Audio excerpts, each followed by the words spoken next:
On peut manger des plantes grâce à vous, Mélanie. Bonjour. Vous êtes notre invitée aujourd'hui. Vous êtes botaniste culinaire. C'est un terme que vous avez inventé. Tout à fait, exactement. Et c'est-à-dire ? C'est-à-dire que je suis botaniste, gourmande, et donc je suis spécialisée en plantes sauvages comestibles et médicinales. On va partir en balade avec vous et découvrir des ateliers, des recettes. Un mois de septembre chaud, ça vous va aussi pour partir à la cueillette ? Complètement, c'est l'idéal pour partir à la découverte des plantes sauvages comestibles, tout à fait. Donc je le disais en début d'émission, vous êtes botaniste culinaire, c'est un terme que vous avez inventé. Que j'ai inventé, voilà. Vous cuisinez des plantes. Je cuisine des plantes sauvages, ouais. Et ça, pourquoi l'idée, c'est quoi ? Vous emmenez les gens à la découverte de choses qu'ils ne connaissent pas peut-être ? Voilà, alors certains connaissent, ils ont envie d'approfondir leurs connaissances, d'autres c'est une totale découverte et voilà, ils s'appellent qu'on vit à côté de trésors végétaux. Voilà. Quel type de plantes ? Parce qu'on imagine des plantes peut-être qui soignent, des plantes médicinales ? Oui, souvent elles sont médicinales. Elles sont surtout riches au niveau nutritionnel, riches en vitamine C, en vitamine A, en protéines, en fer, comme l'ortie par exemple. Avec les fleurs, ouais. Alors la première étape, c'est de partir en balade. On le découvre sur ces images. Ça se passait du côté de Saint-Amand-les-Eaux. Voilà.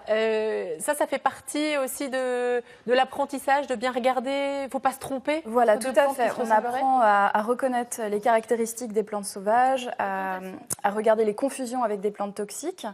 Voilà, c'est un apprentissage régulier en fait. Si on a un doute, qu'est-ce qu'on fait ? Et si on a un doute, on demande à un botaniste confirmé, on regarde dans les livres, on va à la pharmacie.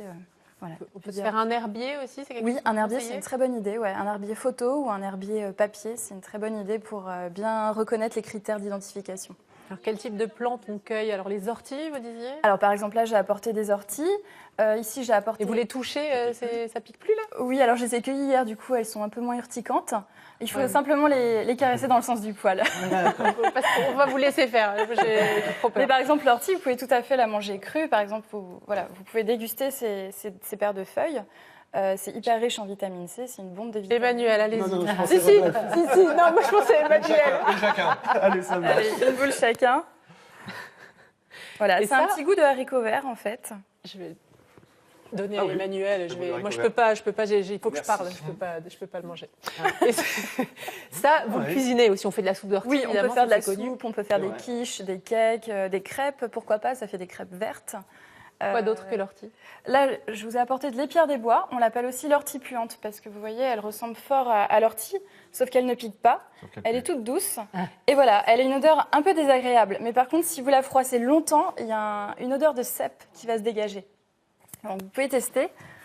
Ah oui, pour l'instant, on n'a pas Première l'odeur de odeur, ça sent la serpillière un petit peu qui a été laissée sur le côté.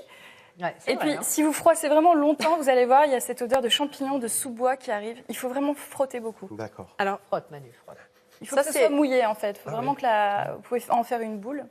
C'est vrai. ça, c'est ce qu'on vous expliquait lors des balades. Vous cueillez, puis ensuite, vous proposez des ateliers. Voilà, ateliers culinaires. On passe pour de la cuisiner. cueillette à la cuisine. Alors, à l'issue de la balade qu'on a vue du côté de Saint-Amand-les-Eaux, là, vous avez fait des tomates mozzarella avec quelle Voilà, plante ? alors première recette, c'était des tapas tomates mozzarella avec de l'égopode. Donc l'égopode, c'est cette plante qui fait partie de la famille des carottes et du persil. Donc au niveau saveur, on va retrouver ce côté carotte. Égopode. Et ça se trouve dans la région ? Ça se trouve dans les sous-bois, en lisière de forêt, dans les jardins potagers. Elle est très envahissante, elle est considérée comme une mauvaise herbe, entre guillemets, alors qu'en fait, elle est beaucoup plus riche en vitamine C qu'une salade, par exemple. Ah oui. Donc c'est intéressant. Vous pouvez sentir le pétiole. Il n'y a pas des risques quand on va dans la nature, si c'est pas dans son propre jardin, j'en sais rien, Oui, qu'il y ait bien des renards sûr. qui sautent par là. Voilà, il y a des règles de cueillette à connaître, donc il faut éviter de cueillir en bord de chemin, par exemple, ou alors dans des champs humides fréquentés par des ovins, puisqu'ils peuvent transmettre un parasite assez dangereux pour nous. Voilà, c'est des règles de bon sens, en fait.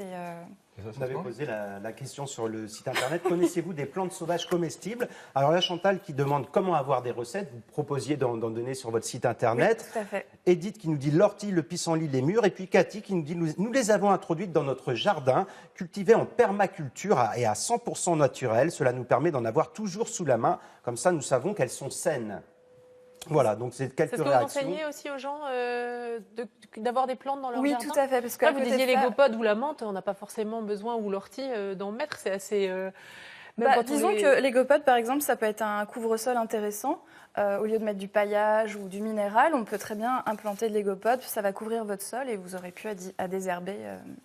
Ça facilite le travail de désherbage. Et en plus, ça se mange et c'est bon pour la santé.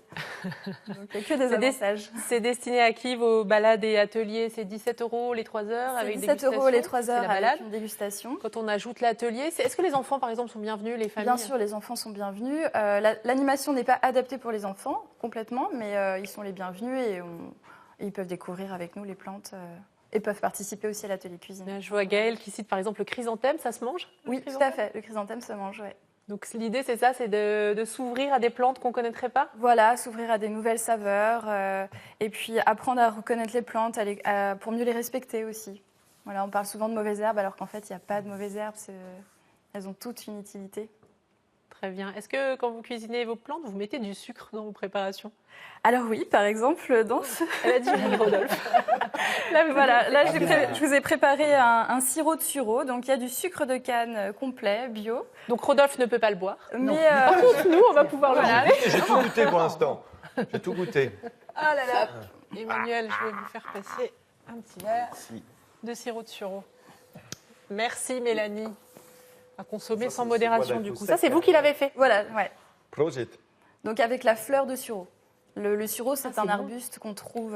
Ah, c'est très bon. Mais ça, c'est du sucre qu'on peut consommer. J'espère que vous allez nous dire ça tout à l'heure. Merci beaucoup, Mélanie, d'être venue sur le plateau de Nord-Pas-de-Calais Matin. Vous pouvez retrouver des recettes sur le site de Mélanie et l'adresse du site de Mélanie sur le site de Nord-Pas-de-Calais Matin, nordpas-de-calais-matin.france3.fr. C'est un peu le jeu de piste, mais je suis sûre que vous allez vous y retrouver.